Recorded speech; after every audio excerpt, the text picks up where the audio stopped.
de Philippe Corentin. Hi havia una vegada un xiquet que s'havia quedat adormit. Estava llegint i es va quedar adormit i el llibre li va caure així mig damunt del cap.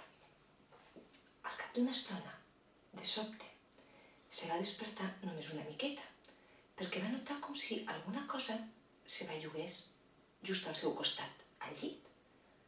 Que estrany, perquè clar, a casa no tenien cap mascota i ell tampoc tenia cap germanet.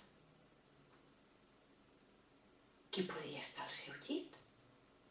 El xiquet es va espantar una miqueta, però també es va despertar una mica més i va decidir que el millor que podia fer era mirar.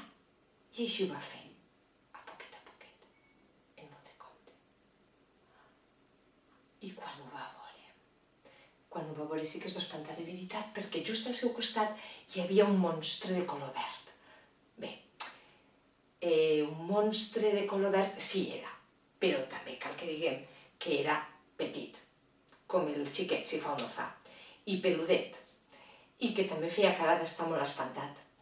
Així que tots dos van demanar ajuda. Tots dos van cridar «Papa!». El que va passar és que el monstre de color verd va obrir la boca molt més que el xiquet. Així que, així que si voleu saber què va passar amb el monstre de color verd, que va cridar el seu pare, amb el xiquet, que va cridar el seu pare, i en tot el que es va organitzar en aquella casa, doncs l'haureu de llegir. L'haureu de llegir, Papa, de Philippe Corentin, i ja us ho contareu. Espero que us agradi molt. Fins al proper llibre. Adeu!